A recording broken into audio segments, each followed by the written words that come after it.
Good morning, everybody, or I guess good afternoon or good evening, depending on where you are. This is season 3, episode 3. We're doing our Jazz Fest wrap up. And Nicole, you can introduce our contestants. I will. Yeah. So by popular demand, we're doing a wrap up because the panel before Jazz Fest was very popular. So thank you to everyone for the positive feedback. So we invited back all of our guests from the panel previously.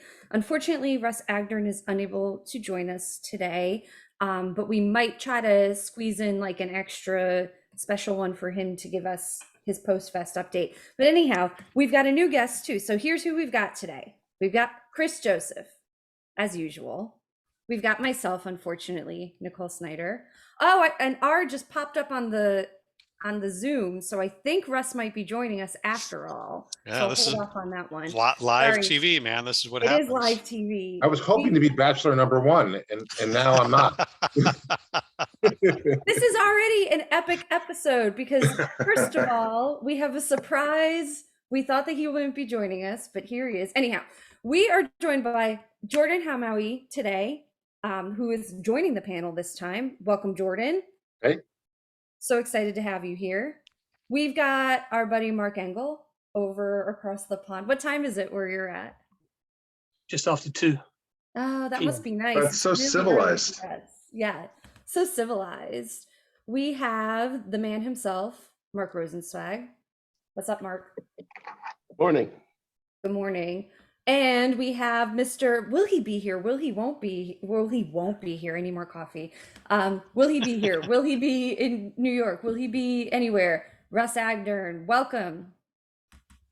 I like the will he won't be here. I like that. I think Stop that works. it. Stop it. The Nicole eye roll factor is going to be off the charts today. Yeah. We're already behind the 8 ball starting so early. Everybody except Mark's eyes are probably rolled a little bit into the back of their head anyway. Yeah, definitely. Chris, are you at home? I'm in Santa Monica. Yeah, 6 a.m. Why did you agree to a 6 o'clock in the morning?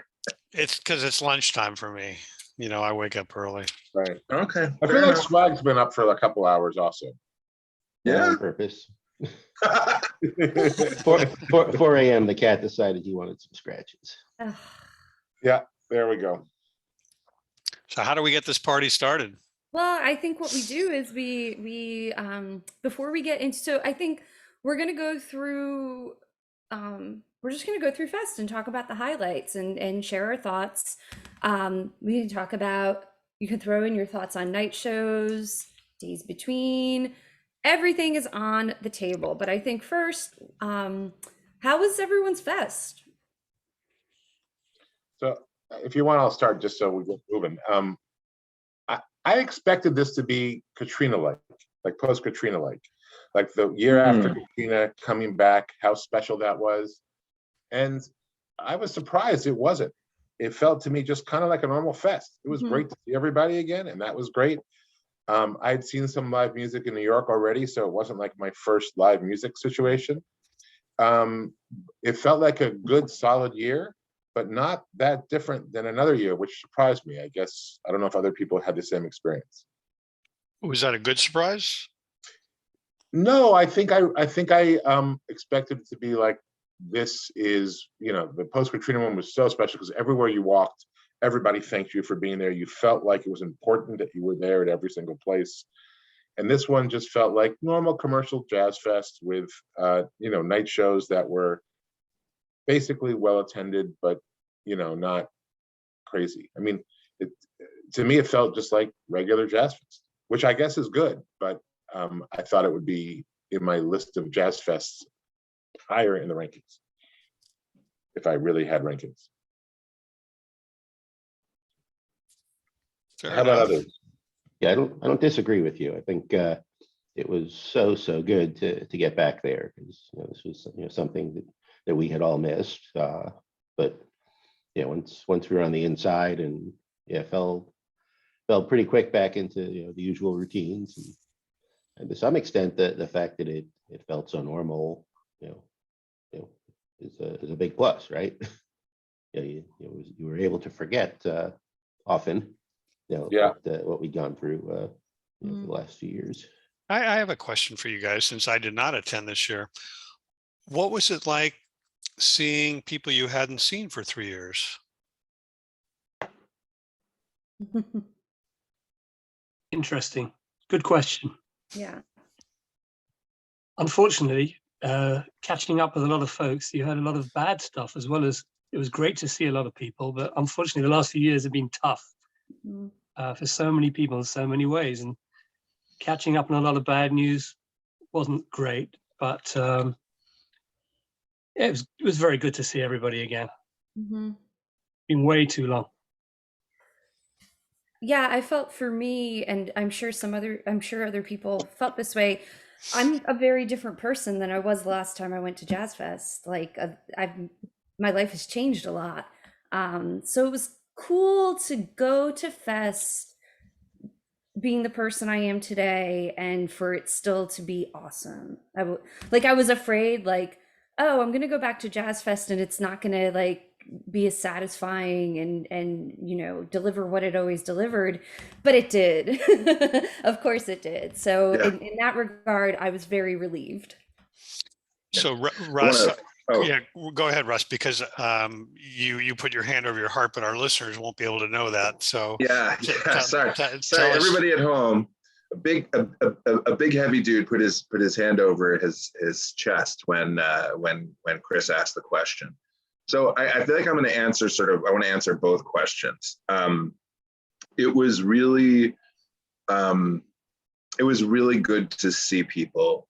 I think, yes, it's true what Mark said, that some folks have had a real tough couple of years. But it's also really wonderful to see folks, to catch up with folks, just be in the presence of people that like have been like a tiny little photo on a Facebook page, or, in like Jordan's case, like an email in my, a regular email off of one of the New York music lists, but like not actually people that I've seen in person. And, like including friends of mine who moved down there and I haven't seen in forever, and like sent a couple rounds of like, this is normally the time when I would be emailing you to be like, hey, can I crash? Or this is normally the time when I would be emailing you to be like, I know you're at Pato's these nights and these nights. When do you have free so we can hang out? So it was really amazing. In fact, Mark witnessed one of those things. We went on a whim after the Patry to the Hi-Ho for the Scarrick Sauce Fest, thinking that it would be easy for me to catch the show from the back patio. And it wasn't. There was no sound out there. It sounded great from the front, but one of my dear friends, Hannah Krieger Benson, who's an amazing piano player who plays at Pato's to make some bread, and also is one of the driving forces behind MACNO, which is one of the culture organizations doing like real organizing work in New Orleans. Like I hadn't seen her in 3 years, and it was just, I feel bad because I kind of ignored most of the show, and I could hear it from the outside, but I ended up just catching up with her outside, and it was so good to see her. This was a very different fest for me, both because of the person that I am, which is very different, a la Nicole. I'm an extrovert who has spent 3 years being extremely COVID cautious. So I feel like my brain just doesn't work the same way it did 3 years ago. Also, I had in tow for a good chunk of my trip a 7.5-year-old who the last time he was there was a 4.5-year-old. And I did a lot of things differently, very few indoor night shows, no eating inside restaurants, all takeout or cooking. But it was amazing. It did, even though it was so different. Maybe, I wasn't at the post K one. My first one was in 2008. I feel like I'm a babe in the woods compared to everybody here. But it was really powerful for me, even with all the differences, even with doing it very differently, even with trying to manage Elijah, who apparently hates the heat as much as his Tata does, which made for a tough Friday and Saturday. But How is he different, right? What's that? How is he different from 4.5 to 7.5? Like I remember bringing my kids at those ages, but what did you notice the most that changed? with him. I mean, I think like he had much stronger opinions about where to be. I think, like when he was younger, I feel like he was just happy to hang with us and listen to the music we'd been playing for him, and was really into it. There's some great Facebook videos of him pretending his fire truck is a saxophone and playing along with Trombone Shorty. I think he just had like more like, in the way that he could communicate better and express his preferences better, and has more diverse musical interests now than he did when he was 4.5. So like managing that was like a little bit of a thing. Yeah. And before we move on to the It's like I really want to. Oh, sorry, we just got a little broken up there. Sorry. No worries. Well, I was gonna say before we move on to the actual fest and all of that, I just thought of something. Like, I remember being at fest and remembering people who aren't with us anymore, and that was a reality I hadn't really had at Jazz Fest, Yeah, for real. I think not seeing Steve at the Patry was, especially because that was the last time I really caught up with him, like really sat down and had a chat with him. Yeah. and artists too. Like it was 3 years of older artists passing away, all doing tribute shows. So there were a lot of the schedule had those in them as well. Yeah. I mean, not to take away from the people that we're close to, but I also No. that also No, seems, like another big theme. That's real. I mean, I don't know that if I had not ever been turned on to Art Neville and the Meters, I don't know if I would be such a fervent Jazz Fest person. So like seeing the like enshrinement of him in the Ancestors area was like, that hit in the kishkas, in the guts. That hit hard for sure. Did anyone go to any of those ceremonies? I did. I went for the one for Art and Charlie. Yeah, I heard not the show, but the actual parade and the unveiling. Yeah. People said, who I talked to said it was great. The family members were there. It was, speeches were nice. They really had a lot of good things to say about it. Yeah, I mean, I think they do them really well. I mean, I went to the ones for Buckwheat and for Henry Butler, and each time they were like family members had somebody or a few somebodies play something sweet. It's funny to have Ivan doing, sitting here in limbo while, Shamar is throwing down his finisher at Congo, a few feet, a couple of 1,000 or 2 feet away, but still. But yeah, no, they're always real special. They've been powerful for me. All right. Let's jump into the first day. We're never going to. We need to get through the gates. Good question. Good point. Yeah. So we were thinking we would kind of focus on a few aspects of each day, like what your favorite set may have been, what you wish people knew more about, or what set do you wish you had seen. So why don't we just get the ball rolling? I'm going to turn it to one of the Marks to get us started, an Engel or a Swag. Take us into the gates. Friday, April 29th. Yeah, unlike you, I managed to get in reasonably quickly, only half an hour in line, so it wasn't too dramatic. The first day, as I said when we did this a few weeks ago, first day and the last day were the weakest days on paper. In practice, all the music I saw was great. The highlight would have been Layla McCalla at the wonderful Fader. Good crowd, lovely sound. That's when Fest is back for me. Seeing such a great show, beautiful weather. That's when I realized it's going to be a great fest, and that's how it turned out. Swag. Yeah, I think my top pick going into Friday was a chance to see Bombino again, and he did not disappoint at all. The sound in the blues tent was decent, at least from where I was sitting for that set, and he's one of those acts that I'm not going to see anywhere but Jazz Fest. And thoroughly enjoyed that one.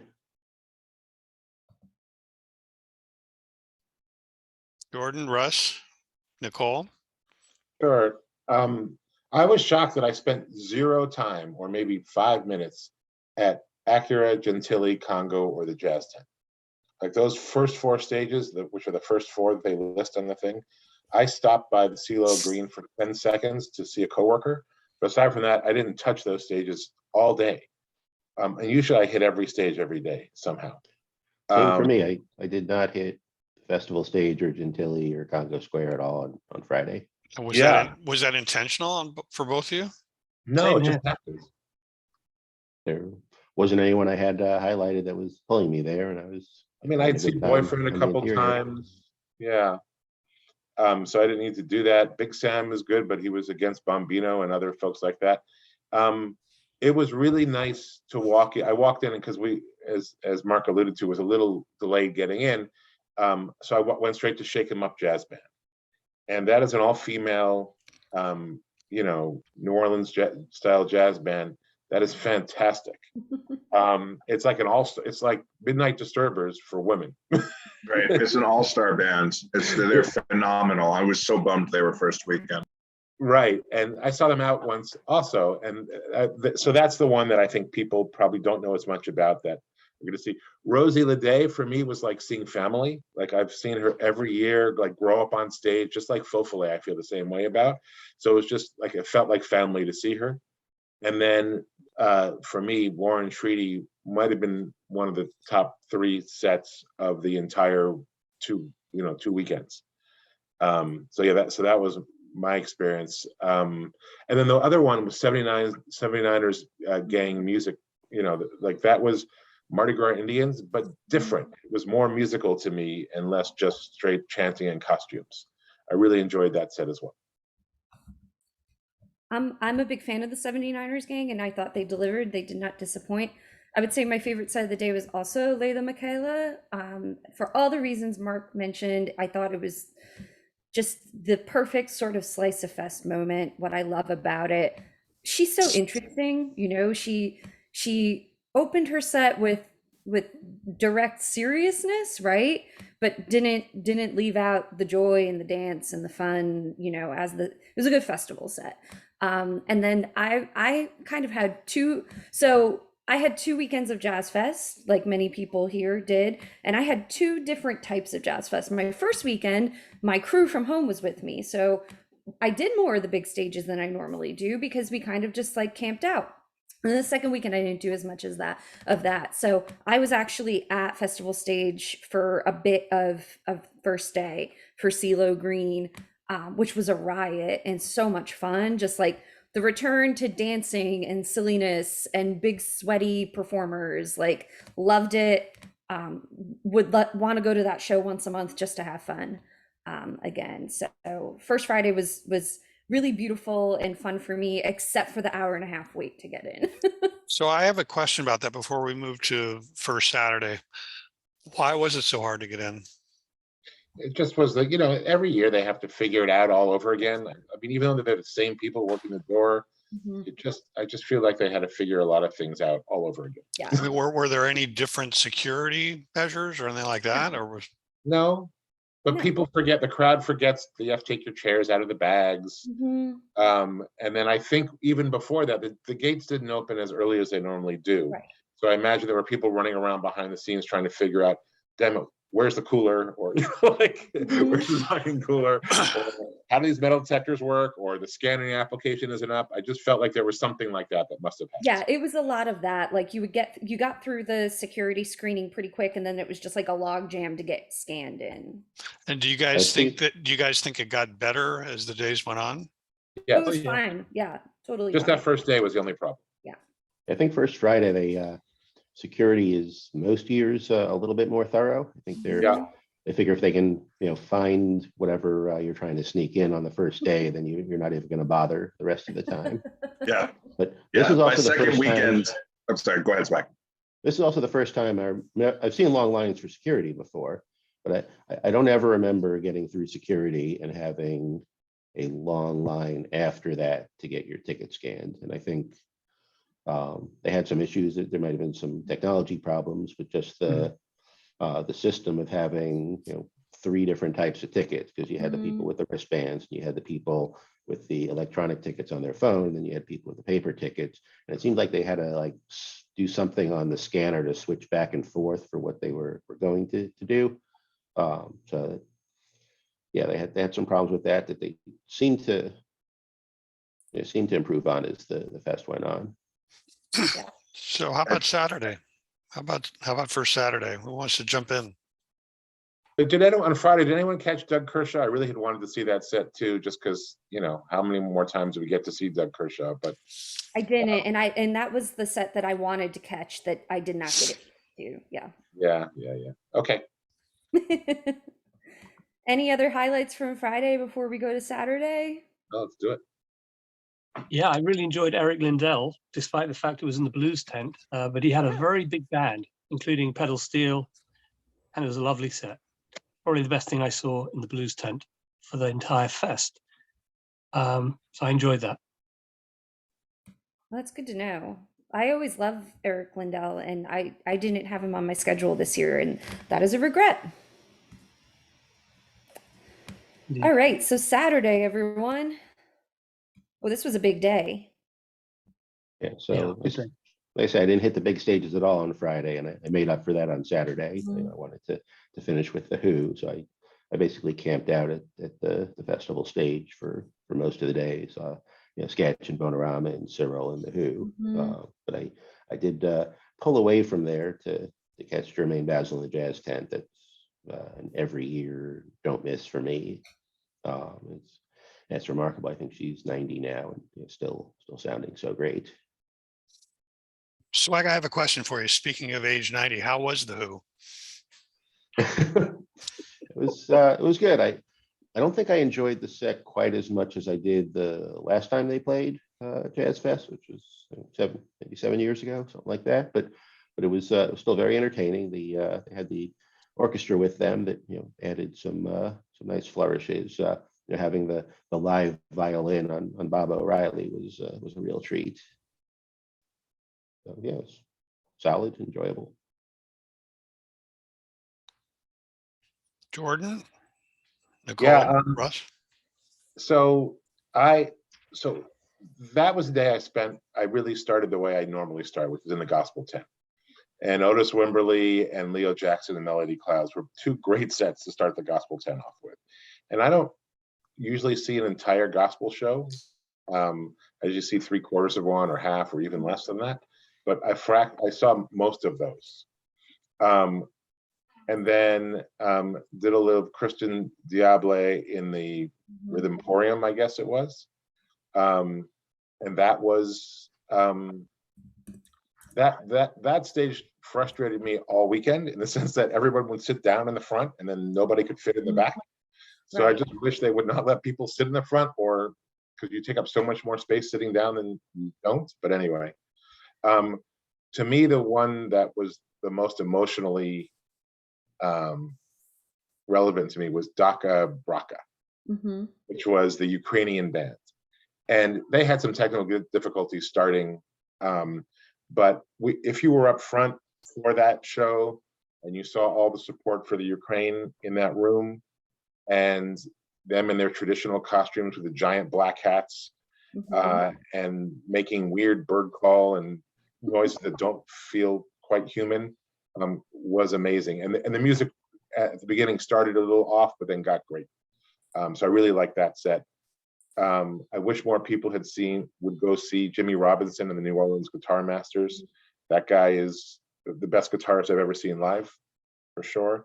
And then for me, the darling 2 sets of the day were, I mean, I always knew I liked Lulu and the Broadsides, but I loved Lulu and the Broadsides this year. I saw them many times. And then the surprising one for me was Billy Ayuso, who, talk about family.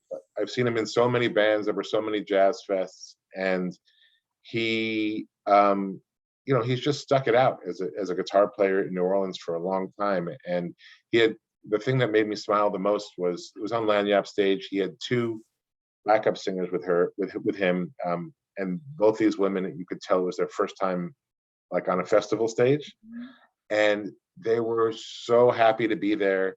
And it was funny, like when they got up, when they finished the singing and had a couple songs off, they went off stage.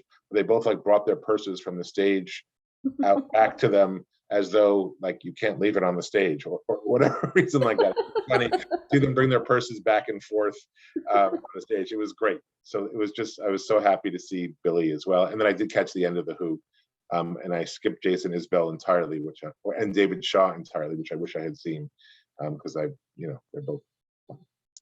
Oh, and then one last one was Martha Redbone Roots Project, which was incredible. I think this might have been my favorite day of Jazz Fest this year. Not like you have to pick favorites, but it was a really good day for me. I started out with Johnny Sketch out on festival stage, and they were really feeling the joy of being up there, of course. And they were joined by the, what is it? The Electric Yacht Quartet. Did I get that right? Does anybody know? Sounds right. Yeah, anyhow, it was a fuller sound. They were great. Awesome way to start the day. I'm going to leave this to somebody else, maybe Mark, who's there for a little longer, to speak about the Lost Bayou Ramblers and how great that set was. I was only there for a little bit. But I've heard this from a lot of people that one of their favorite sets from this fest was Trumpet Mafia in the jazz tent that day. And I always catch Trumpet Mafia, but they were like extra fierce this year because they had Maurice Mobetta Brown, and then he kind of had like half of them against like Ashlyn Parker's like team, and it was like this total like crazy over the top trumpet battle, and people like went nuts. It was like the jazz tent turned up to 1,000,000. It was a big party. Man, That sounds great. that Yeah, sounds Russ, amazing. you would have loved it. It was wild. People were like jumping in the aisles. And so we just stayed put in the jazz tent for the cookers. And that was, aside from Jason Isbell to close the day, the cookers were my favorite set of the day. And I'm so happy I got to catch them there. The vibe was just perfect. And then made my way back to Gentilly. Everyone knows I love Jason Isbell. I was hoping that Amanda Shires would be with them, but she wasn't. But it was actually just a really nice configuration of the band to catch. It was like, the dudes are there rocking. In my friend group that was there, everybody was pretty familiar with Jason. One of my friends is a big fan, but everybody else was just kind of like, a little bit familiar. They knew he was in the Drive-By Truckers, but he made new fans in my friend group that day, because I thought his set was a perfect festival set. It was emotional, it was rocking, it had great momentum. And then Vanessa got me up front for it, so I got to see the band up close, which was really special. It was just a great day for me. And one more thought, this is the first time I've ever stayed until after a set was over at Jazz Fest. I have never done that, like sat and just enjoyed a beer while everyone's leaving. It was fun. I really enjoyed it. It was a great day for me. Well, what did you like so much about that piece of it? That's foreign to me. For me, as soon as they start introducing the band, I'm out. That's me. I'm always gone early. And it was like, I've never done that before. And it was actually really nice, like watching people, trickle out and chat with one another. It was just a different side of Jazz Fest for me. Cool. Yeah, this was definitely a year of a lot more whole sets. Yeah. A lot more whole sets. And I don't want to say we didn't really camp anywhere, but like that was a new and weird experience for me. Yeah. Yeah, I did a lot of that too, and I loved it, and I'll be doing it again. Same here. I think the weather was a big factor in that. It was just too hot to rush Definitely. around. My normal MO, running around every 20 minutes to a new set. It was just too brutal for that. Imagine, so once you got settled, you stayed where you were for a while. Imagine adding a very grumpy 7.5-year-old, 80-pound weight to that.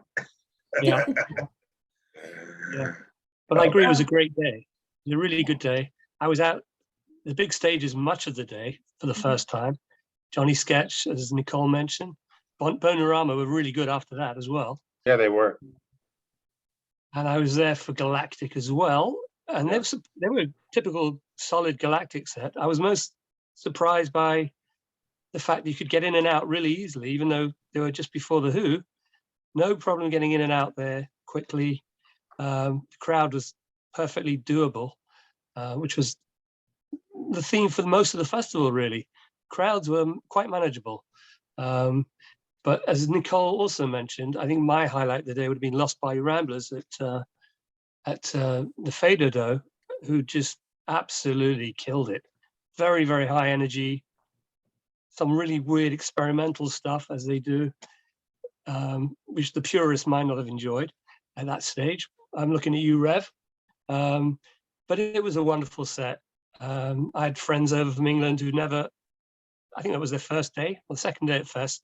They'd never seen or heard anything like it. They loved Lost Bayou Ramblers, a new favorite for them. And I also should mention Asleep at the Wheel, same stage later on. Mm. The sound was probably the best sound I've ever heard at Jazz Fest. Beautifully balanced. You could hear all the 6 or 7 instruments perfectly. I mean, that stage, the Fader Doe had great sound pretty much throughout the fest. So that was a real plus. Absolutely. Yeah.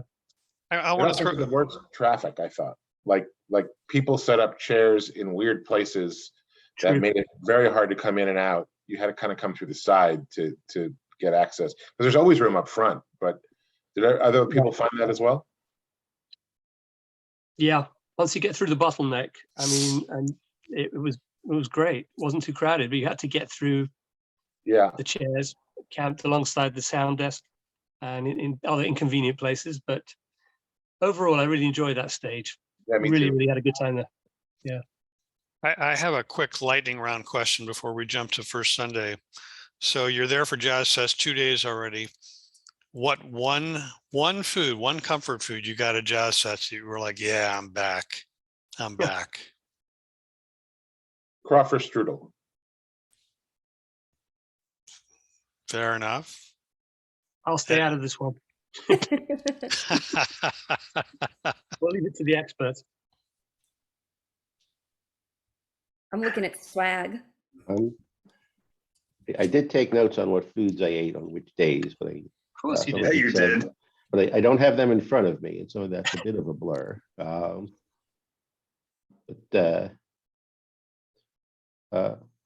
mean, I probably didn't get it till it was second weekend. I got my crawfish Monica. That was good. Even though this is a second weekend answer, Yeah. pheasant, quail, andouille gumbo. Even if it's 90 degrees, I had to do it. Especially because the strawberry smoothies were gone, because that's actually would be my first answer, because that's the thing that's like gospel tent, then go get a smoothie, or vice versa. That's like usually my entry MO with the gumbo. Did anyone make it to Gospel Soul of Irma Thomas or Jose Feliciano? So Gospel Soul was I regret missing that day, but Yeah. I was into the cookers. I had to make the choice. Yeah. Yeah, I caught the last 25 minutes of Jose Feliciano because I hadn't seen him for a long time, and he's getting older. He's getting on in years. It was okay. You know, you had to make allowances, put it that way. Yeah. And it was in the blues tent as well. Enough said. Yeah, got it. All right, we're ready for Sunday. I think so. I just wanted to say my biggest disappointment of Saturday was Trumpet Mafia. Not because of the music, because I couldn't get getting near to the doors of the jazz tent. It was just absolutely mobbed outside all entrances. I couldn't cope with trying to get in there. So I really was disappointed to miss that. And it sounded, everybody loved it. I wish I'd have been there. That was it was such a weird thing. I'm sure you guys, I mean, this was definitely all over second weekend. Like, there were a lot of tents where there was plenty of room outside, but still a ridiculous amount of chairs blocking the entrances anyway. Yeah. And it's just like, I get it. You want to camp. Who doesn't like their own chair? But like, there's got to be some room for people to get in and out. Well, let me ask you something. Do you think that was more a function of people not wanting to be inside because of COVID? Could be. I don't think so. No, I don't either. I feel like I see that all the time. I've remarked in other episodes that I find the tents to be difficult and tricky, and that's kind of what I'm pointing at. Like first of all, you have to get in there, which can be troublesome, like getting through the chairs. And then I just don't, there's an empty chair, I want to sit down, right? And this whole like people are holding 15 chairs for their family to come back 3 hours later, like it makes me stressed out. I don't like getting involved in that. I did a lot of time in the tents though this year. We'll get to that with second weekend with the heat. And I did more getting there early, right before the set I wanted to hear, Yeah, and just yeah. sucking it up and getting a good seat. But than I ever did before. it's also easier getting into those 3 tents, blues, gospel, and jazz, when you're by yourself. If you have 2 or more Yeah. people with you, it's much harder to navigate, even Mhm. finding 2 seats. One usually is pretty easy. Yeah. I think Mark is even talking though about not being able to like get inside because the Right. chairs are Correct. blocking the doors. Right. And do you think that was Huge worse than usual? Mm-hmm. Very unusual, especially for Trumpet Mafia, who I've seen many times, and I didn't realize they'd be such a draw this time. But I wouldn't sounds have like the expected word, it. I'm the word got surprised. out. Yeah, I'm going to go back to, if it was worse than usual, that makes me wonder if it was COVID related, that people not wanting to be inside. I don't think so. I don't think so.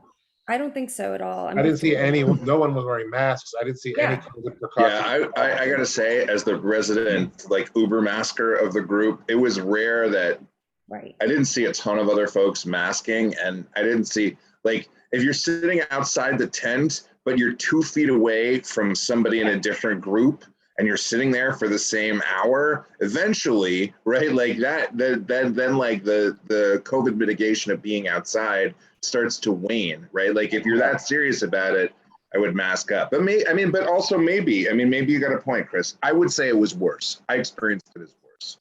Yeah. So Sunday, who wants to go first on Sunday? I'm looking at you, Jordan. I was packing on Sunday. Sunday, Maggie Kerner, I made sure. So Sunday we went to Breakfest first. I know we're not doing night shows yet, but Yeah. Andrew Duhan's Breakfest, and That's great. but it Well- rained out basically. Yeah. But I was there. My friend was taking shelter under a picnic table. But then they played a little bit, so I got a little bit of Colin Lake, which was great. And then we left and caught Maggie Kerner in time, so that was great. Her set started a little bit late, but she still got 30-35 minutes in. And I later saw her at night, which made up for it, because she is incredible. The way she prowls across the stage is just one of my favorite performance people at Jazz Fest. And then Gino Delafos, for me, is my favorite Cajun Mozaico band of all time. And he's just so warm and friendly, and you just want to hang out with him, which one day I'm going to do. And then what else did I see that was great that day? Kathy Taylor in the gospel tent. She was really good. I thought Red Hot Chili Peppers were quite good. They did a shorter set than I thought they would do, but they just watching Flea bounce around on stage is entertainment enough for anybody, whether he's playing music or not. And what he does, I was thinking anyone in that band could die except for Flea, and they would still continue, because I don't know how anyone else plays the bass that way. It's incredible. And then sentimentally, the Spencer Bourne doing the Spencer Bourne tribute thing was nice. I thought Andre got a little bit overwhelmed with logistics of it, but I thought it was really well put together and well thought out. And I like all those people who played on that stage.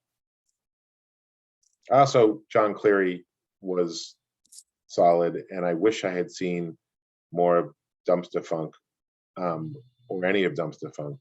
I love that band. I just assumed I would see them out at night one night, and I never did. So that's my regret. Mark Engel? I think my highlights on Sunday would have been Zachary Richard, which is where I opened. I was a bit late that day. for obvious reasons. Zachary Richard, always been a big fan of his, and he really turned in a good set. I was very happy with that.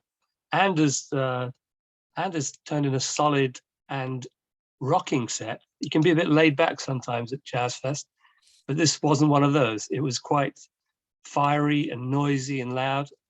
So that was good. I enjoyed that. I used to find that was only the case when he Sorry? had Carl Dufresne with him. I used to find that was only the case when he had Carl as his bass player, but now Right, I think you're right. It's always one or the other. It's never both. right. But I enjoyed it nonetheless. Yeah.